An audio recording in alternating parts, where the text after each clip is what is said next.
Kinder laut ihrer Aussagen nicht nur missbraucht. Die heute 15-Jährige spricht in unseren Interviews von satanischen Zeremonien. Also, es gab einen Tisch und da waren Kerzen und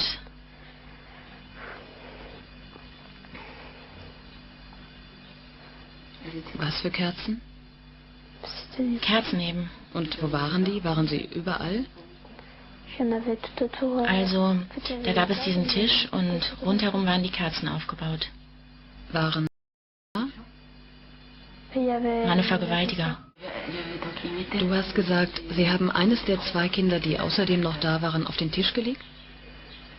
Haben Sie alle etwas gemacht oder war es nur einer? Es war nur einer. War es immer der gleiche? Kannst du sagen, was passiert ist, ohne Details zu nennen? Also,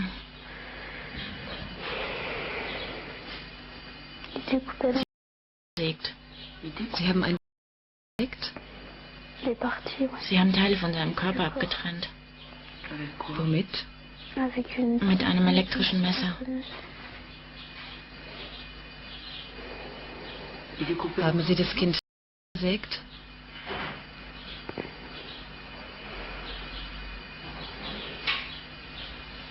Und dann haben Sie es getötet? Nein, die haben es leiden lassen.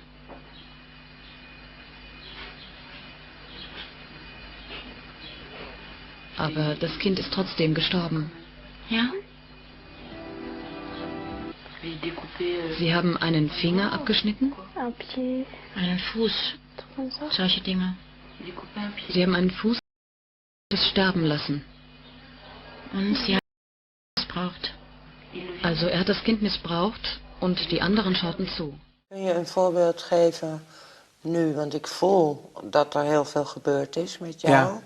Het is ook een lastig stukje om te zeggen. Dat voel ik, maar dat is, als je erover wilt vertellen, prima. En wat je niet kwijt wilt. Ik zeg alleen maar wat ik wil zeggen, alleen het roept wel dingen op. En ik merk dat omdat ik nu niet in een diepvries zit, dat het me ook erg raakt. Heel mooi, het raakt mij ook, maar oké. Kun jij vertellen wat het ergste is wat je hebt meegemaakt, waardoor je zegt, en daar was voor mij gewoon toen Nou, dat is dus het breekpunt geweest. Je komt zo diep in die kringen.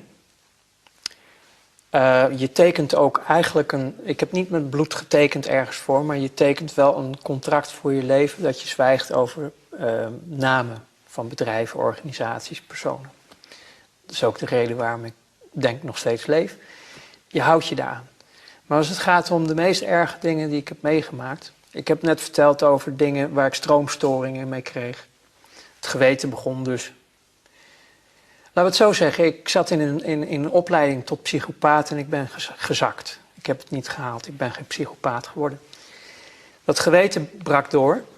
En het ergste wat mij overkomen was, dat was omdat ik zo'n goed aanzien had, zo succesvol was en zo vertrouwd was met mensen in deze wereld die dus op dat niveau speelden. Ik moet ook zeggen dat de meeste van deze mensen hadden een geloof wat afwijkt van het gemiddelde. Hè? Je hebt katholieken, je hebt protestanten, je hebt allerlei soorten van religies. Deze mensen, de meeste daarvan, hadden een Luciferiaans geloof. En dan kan iedereen zeggen, ja, geloof bestaat niet en God bestaat niet, alles bestaat niet. Nou, voor die mensen was het de waarheid en de werkelijkheid. Hun diende dus iets onstoffelijks. Hun diende wat zij noemden Lucifer. Mm-hmm. En ik kwam dus ook in die kringen. Alleen ik lachte erom, want het waren voor mij gewoon klanten. Dus ik kwam in wat ze noemden Satanskerken. Ik wou zeggen, we hebben het nu over het satanisme. Ja, okay. Ik kwam dus in Satanskerken, maar ik kwam zeg maar op route even langs, even buurten. En daar was dan op dat moment een heilige mis, hun heilige soorten mis. En dat was met en wat drank en dit en dat. En ik vond het alleen maar leuk. Ik hechtte weinig of geen geloof aan hun geloof. Of ik was er eigenlijk niet eens van overtuigd dat het überhaupt allemaal wel bestond. Het was meer een schouwspel voor jou? Ja, ik zag gewoon de donkerte en de slechtheid en de diepte daarvan zit in de mens zelf. Ja. Ik koppelde het nog niet zo. Maar ook die kringen verkeerde ik dus in, omdat als gast zeg maar, omdat ik vond het allemaal wel leuk. Al die dingetjes die daar speelden. Hè? Het was het vrije leven. Maar er kwam een moment, toen werd ik dus uitgenodigd, daarom vertel ik dit ook, om mee te gaan doen aan offers in het buitenland.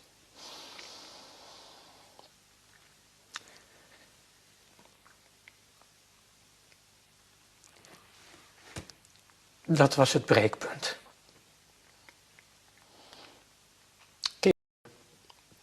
Oké. Dat werd je gevraagd? Ja, ik kon het niet.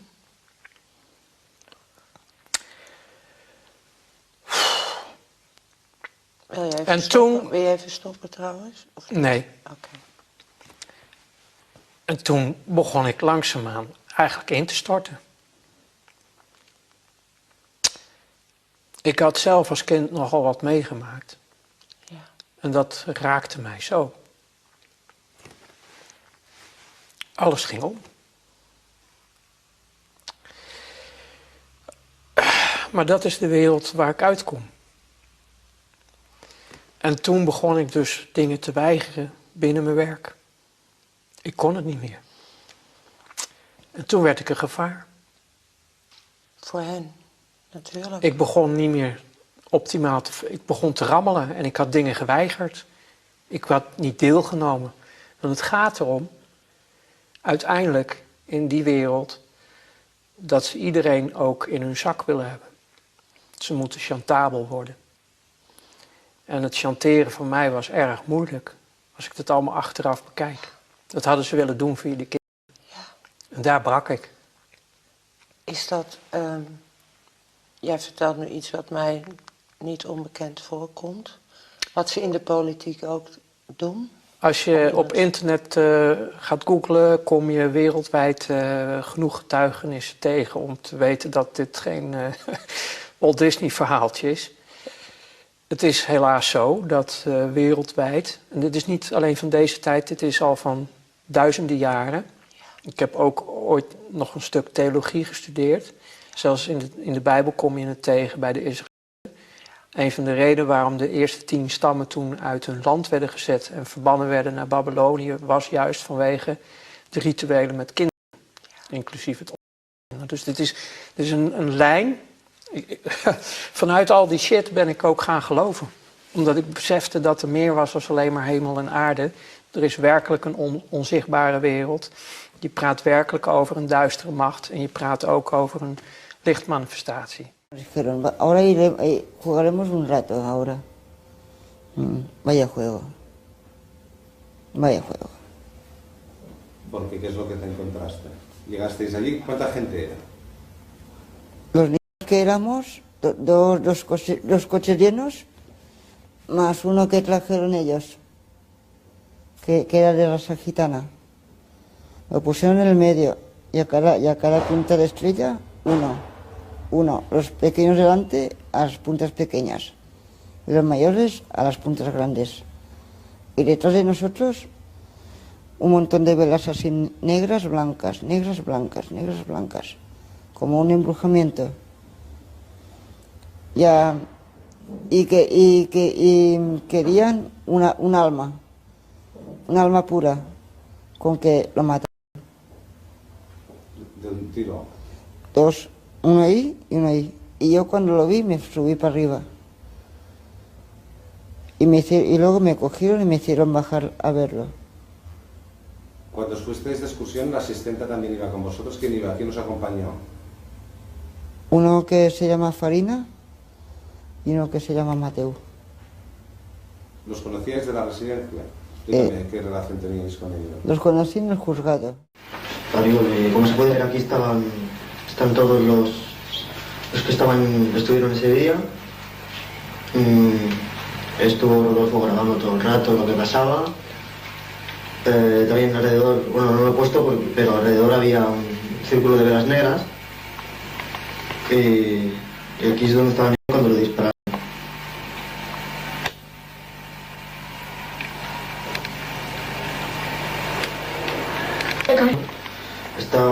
yo estaba más o menos por aquí, luego Alberto estaba por aquí cerca, luego también estaba pues... ¿Se subieron? ¿Y ahí qué os hacían? Nos violaron a todos, niños, todos. ¿Pero quién? Los mismos educadores, Farina, Mateo, el Rodolfo, que grababa con la cámara. ¿Pero por qué se forraba? De las violaciones y de las muertes. Pero hay gente que paga para ver muertes, que no lo entiendo. A ellos les gustaba así. Cada muerte que veían que, así como sangre, le pagaban doble. Si vieran una muerte sin como si fuera nada, menos. A uno casi que lo decapitaron a uno. ¿Qué pasó? Que casi que lo decapitaron a uno. Pero le dijeron, no, este no, este que viva este. Screw, and they put a string as like a circle string, tie it to the legs, hang it upside down, and then they get a special the knife they use for to cut the baby off. So you know this big ones, like this big Chinese ones, which you chop up coconuts and stuff. Right. Yes, they get cleavers, aren't they? No. Okay.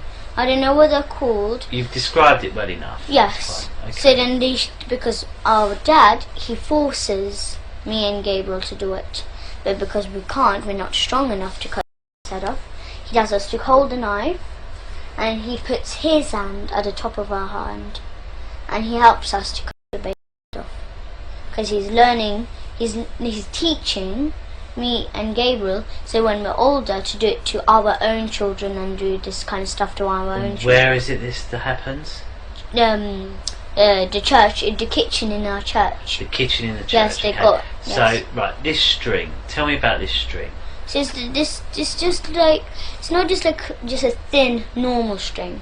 It's a bit thick. It's like maybe that thick. Okay. And they tie around. Okay. Like in a circle. Right. Hang it up on Where do they tie it to on the back? So it's like on legs. So they put the legs together, tie it on. Yeah. And so it's like one string around and then one string attached. Yeah. And it's hanging upside down. They get the knife, but they don't just cut it absolutely. It's still on. So it's like the half, but it's still hanging on. So okay. And they start shape-shifting at that point in time, and they can hardly wait to get to the blood. It's like they're addicted to the blood, and then the consumption of human flesh that follows. What have you seen the Queen or any of the royal family do in relation to that? Have you seen them sacrifice and consume human flesh? There are certain times when they will actually do a sacrifice, or there will have been someone doing a sacrifice, and it's not happening fast enough for them. So they will step in and finish it themselves, because the sacrifice the ritual has to be gone through. Ritualistically, it has to have been gone through, and they will step right in and just start tearing the throat, and they're getting all this blood from the jugular at the same time, and that has happened when there are many there that are going to be sacrificed, and they just can't wait, and then tearing into the contents of the abdomen and stomach of victims afterwards. Who have you seen do that? I've seen the Queen Mother do that, and Prince Philip and Charles. I've seen Guy de Rothschild do this. It seems that I've seen it more among royalty, or so-called royalty, do this than people that are not titled. That they don't seem to. They seem like it feels like they don't dare. But they shapeshift nonetheless. But it's like the royals that step in and just start tearing away as they can. How long can they hold the reptilian form in these occasions? During the rituals, it's much easier for them to hold their reptilian form. They can stay in that form. What it is that they have a hard time holding their human form. And as long as they're around in the scent of blood, they can't hold human form. Where do you think the story of Diana fits into all this? In terms of the ritual that you know about and the royal family background that you know about. What was all that about? What happened in Paris? Diana was a ritual sacrifice because she's named after a goddess, Diana. She was chosen from before birth for the purpose of which she served. I understand and very well and am very empathetic towards Diana because in a way it parallels what happened to me, to have served your purpose, had 2 children, then be tossed aside. And to her horror, though, she obviously never attending a ritual, she knew something was happening. And she knew what was going on and could not be trusted to be at a ritual anyways. I don't think that Diana would have attended a ritual. I don't think that they could get her to cooperate, have attended a ritual. I don't think that they could get her to cooperate in this because she actually saw for herself that this was going on after she married Charles. Was there any way, when Diana was married to Charles, without attending a blood ritual, that she could have seen him or one of the others become a reptile? They have a tendency when they're asleep to shapeshift and not. They have to consciously hold their form, and when they're asleep, they have a tendency to not hold human form and to shapeshift into reptilians. And there could be other things that happen. You know, I'm thinking about the times that Diana would have gone through a menstrual period. Well, that would have also really triggered some of these people in the royal family that are reptilian around her to want to shapeshift, or any woman, any human woman in that household that would be having a period would that scent of blood would tend to cause a momentary shapeshift. And tell you where we are. Yes. Is that alright? Yes. My name's Steve and I'm a policeman and I work here at this police station. The other lady sitting there, her name's Cleo and she's a police lady and she works at this police station. Yes. Okay. Then Mr. Hollins knew who Papa was, and then they met once and then they became best friends. Oh, I see. And how do you know they're best friends? They talk to each other. They tell me that my dad tells me that BFFs, it means best friends forever. Okay, so your dad told you him and the year 4 teacher are BFFs. Yeah. Okay. And when did he tell you that? He told when he was doing this sex to me. What does that mean, sex? What do you mean? He touches me in the he touches me in the he sticks a plastic in my and it bleeds then. Okay. So Yes. So your dad does sex. And what that means is he touches your privates. Yes. And put a plastic In my yeah, a big fat one. Okay. So how do you know it's a plastic wound? I felt it before. What do you mean you felt it before? I felt the wind. He showed he let me felt the wind. Okay, so tell me what that looks like.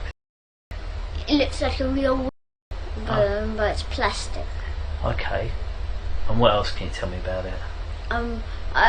There's an order of the wings of the plastic. There's an order of them, high up and low down. And what does that mean? So brown is the lowest, it's the third, but then second is the golden colour of the skin, and then it's white. White is the highest. Okay, so how many plastic wings are there? Millions. He buys them, and he also makes them. He makes them in his shed. He melts the plastic and then starts making it. And how do you know that?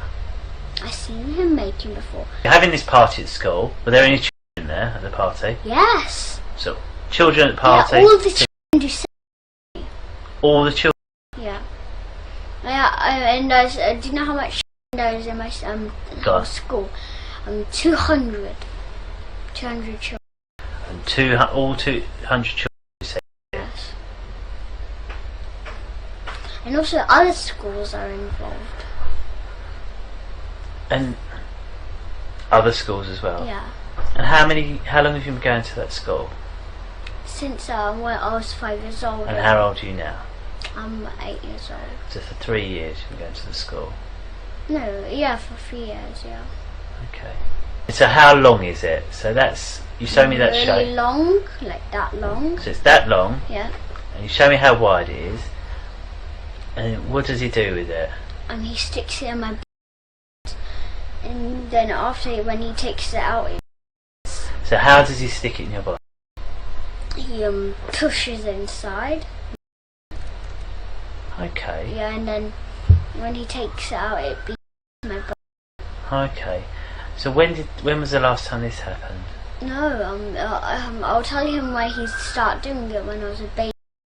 So there's this party. Yeah. So where is the party held in the school? In the school, in the church, and school. It's in the church and the school. Yeah. Party. Yeah. And then what's happened at the end of the party? My dad kills the baby and he eats the meat. Okay, well let's just talk about the party day. Yeah. Okay? So the party, what was the party like? I don't like the party. Why not? They took me. Who? They kick me. My front cry hurt me. So when they stick a big plaster and when it bleeds, if I cry, he like, do you know those spaghetti spoons? Like those metal ones. If I cry, he hits my head with it. Okay. But if I cry more, he again.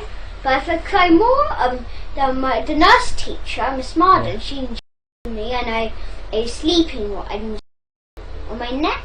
Everybody does. Okay. Everybody does the sex and. Right. And what is the sex? They touch me in the parts. They tell me to leave it. Who says that? My dad's, the teachers, everybody's. Okay.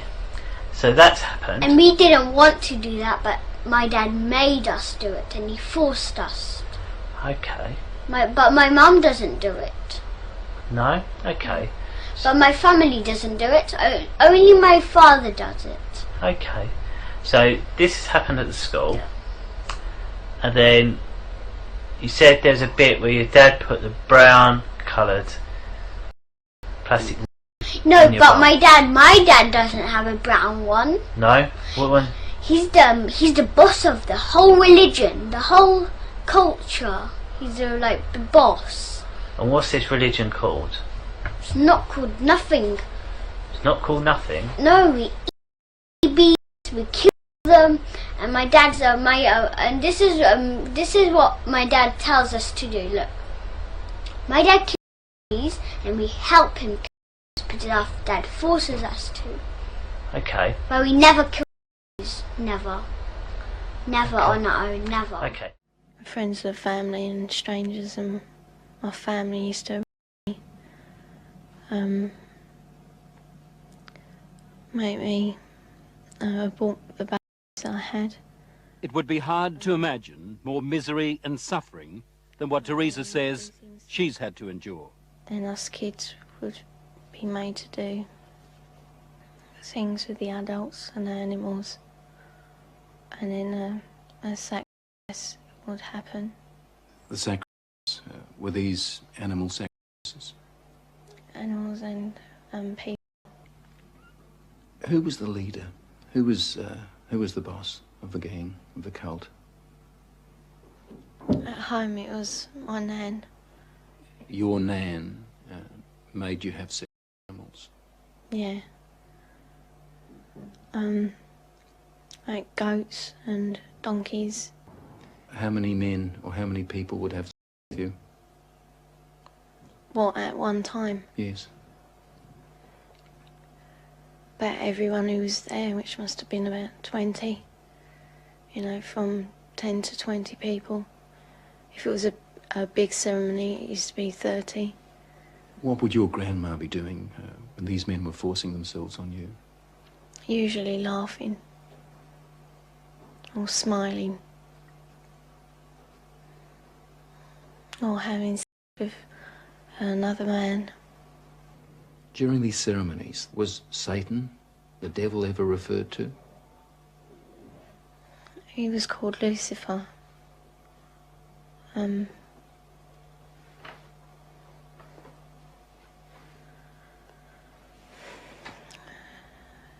What did they say about the devil, about Lucifer? That killing people made him happy. Bits of him. They killed men at a ceremony? Yeah. In front of you? Yeah, in front of all of us. Let me get this right now. Are you saying that you saw more than one person killed in that house? Yeah. I've seen loads of babies killed, just newborn babies, or abortions which were only small. You know, 4-year-olds. Any age, really. Did they ever say they might kill you? They threatened to kill my little girl, who, when I left, was still at the house. A friend? Huh? What little girl? My little girl, Alex. She's about 4 now. You mean you had a child? Yeah. How old were you when you had that child? 11. I don't know whether now might be the right point in this conversation to be addressing, let's say, somebody who might be listening to this, who are thinking, oh my God, I'm on this journey too. Maybe I haven't made all the progress that Kathy seems to have made. I'm somewhere in the middle of all of this, and I'm still feeling that life's against me. I'm still feeling that nobody understands. I'm still wrestling with trying to come to terms with what might have happened to me, whatever it was, whether they're a Vietnam vet or whether they were a victim of satanic ritual abuse. If you talk to those people here who are watching this, what counsel could you give them? What are the main things that you could really itemize above and beyond what you've already said?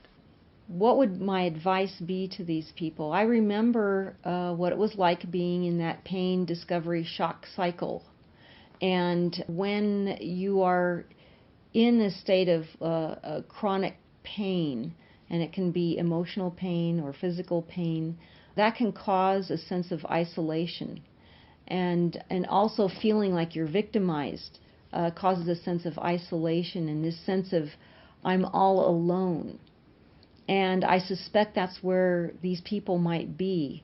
And the first thing I would tell them is you are not alone. And I've told people over and over again that I don't feel that my story is personal. It would only be personal if I was the only person who experienced this. This is not a personal story. There are thousands, if not millions of people who have gone through these things. And so this is not personal. We are all in this together. So what I invite these people to do is to gather a support team. And by having this interview, I want to expand this support team, especially for people who are recovering from mind control, for instance, and satanic ritual abuse, because these are not recognized by most professionals. So that can also contribute to another level of isolation if people say, oh, you're crazy, this couldn't have happened to you, and I went through that myself. And then you start to feel like you're crazy.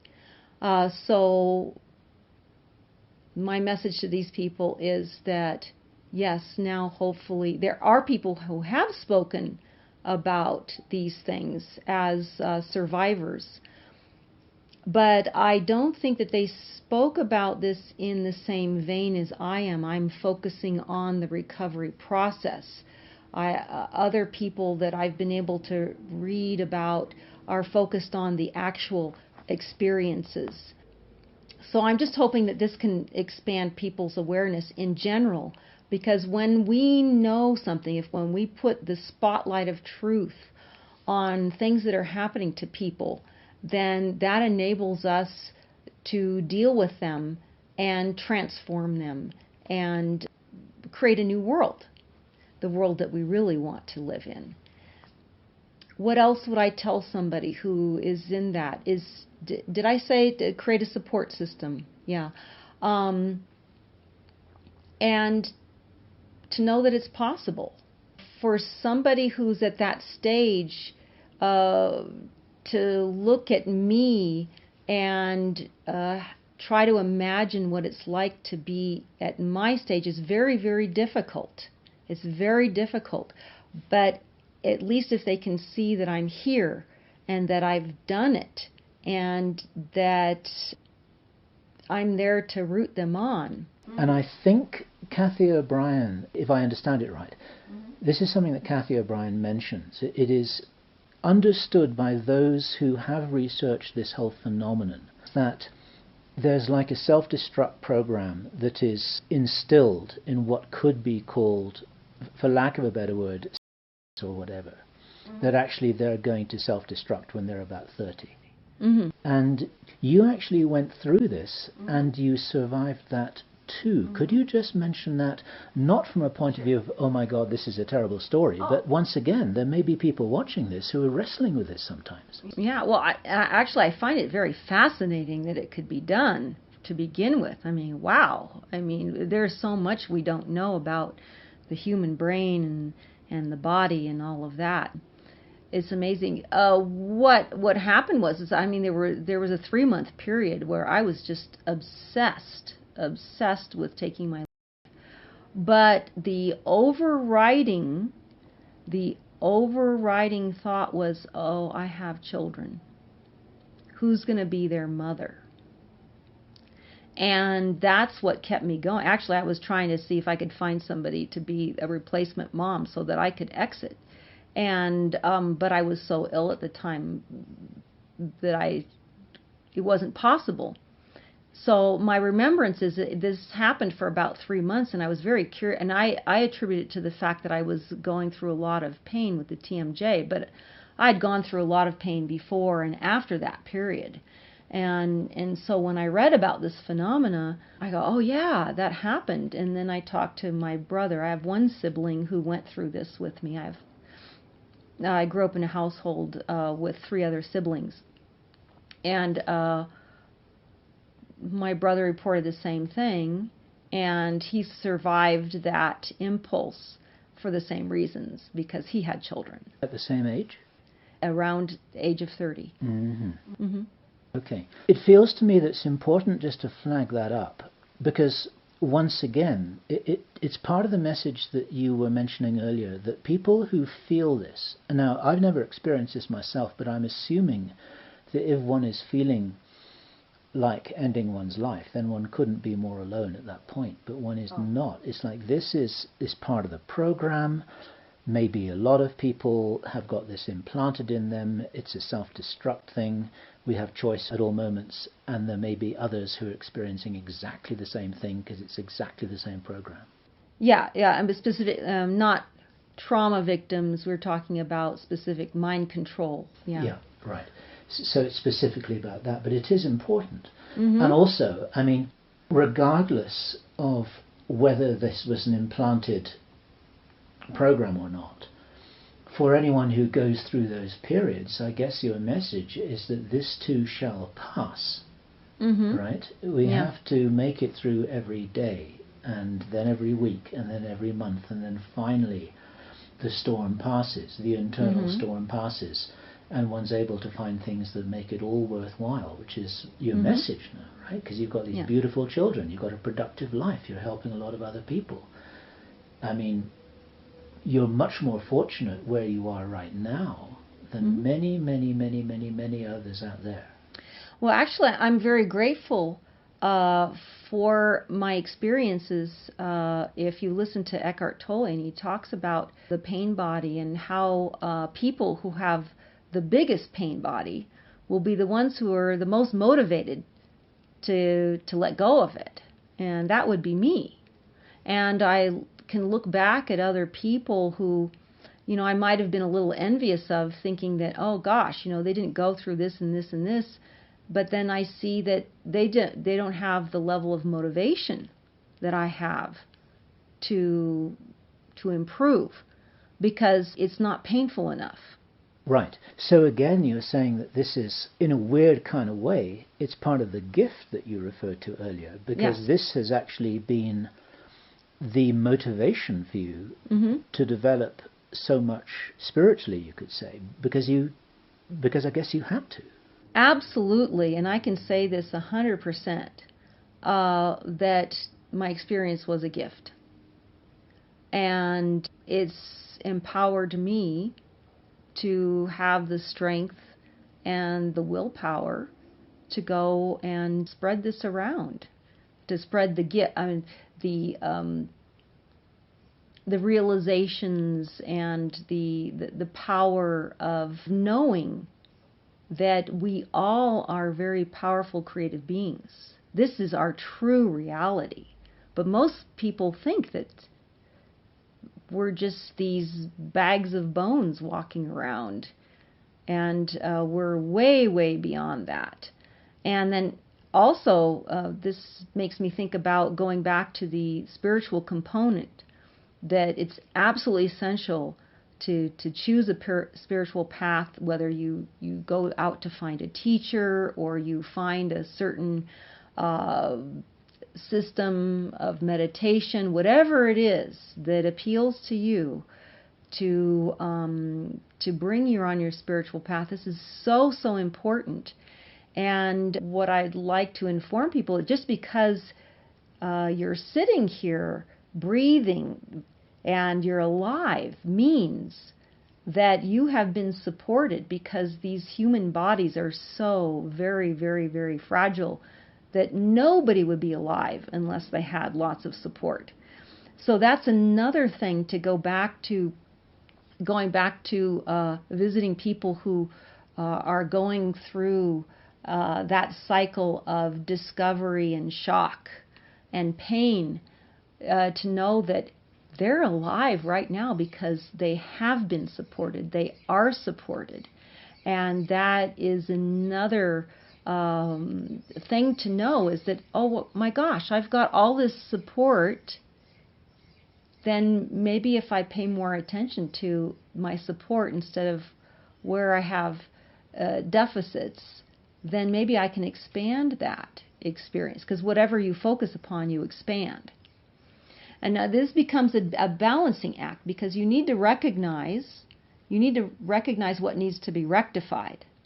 But then you move right in and you think, okay, solution oriented. This is what I need to do. Be focused on the possibility. Be focused on whatever you want to expand in your experience, because what you focus upon, you do expand.